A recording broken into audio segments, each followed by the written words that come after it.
At the outset, may I touch upon a few issues which the media, the popular media, is misrepresenting in the country. Firstly, the debate, the discussion and the protest that is happening in the Aligarh Muslim University is not regarding the portrait of Muhammad Ali Jinnah hanging in the Union Hall or being removed at all.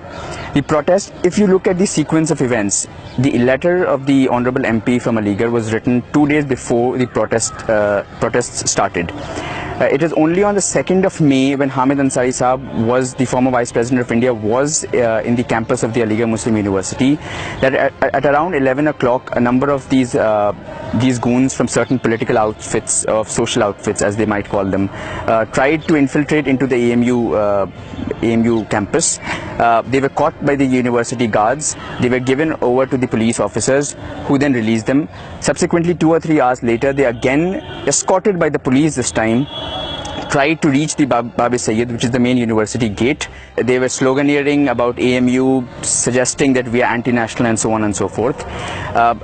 After this kind of an activity, when the AMU students demanded their legal right of registering an FIR, which was denied, which the police refrained from doing, they marched very peacefully towards the police station, which is only 1 kilometer away.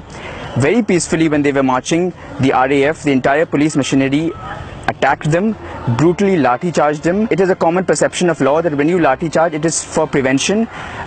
Attacking people on their head, on the vital parts of the body, does not come within that framework.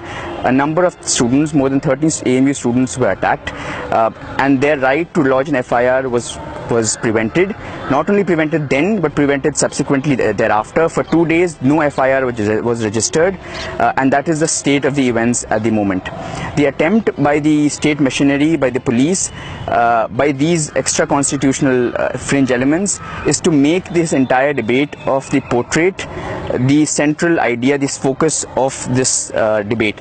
That is not so. Whether the portrait should hang or not hang is a discussion, is a debate which can be had, which can be discussed within the constitutional frameworks, but that does not mean no constitution, certainly not the Indian constitution, does not allow 12 people, 15 people or even 50 people to barge into a university and demand certain portraits to be taken off.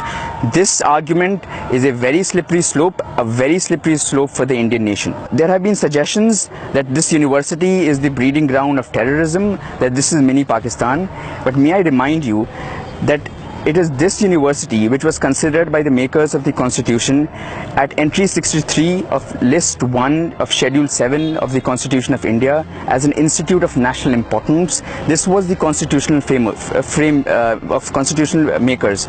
If anyone suggests that this is the mini Pakistan, they are doubting the very intention of the constitutional framers, the word and letter of the constitution itself.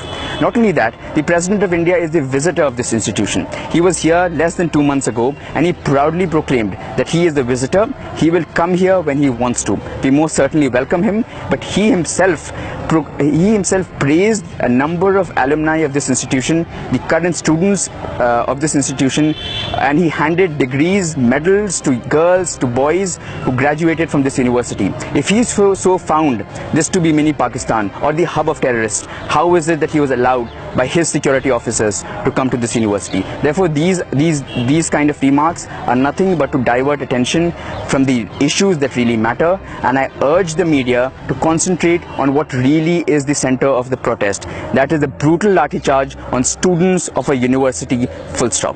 Thank you. Seeing the massacre of university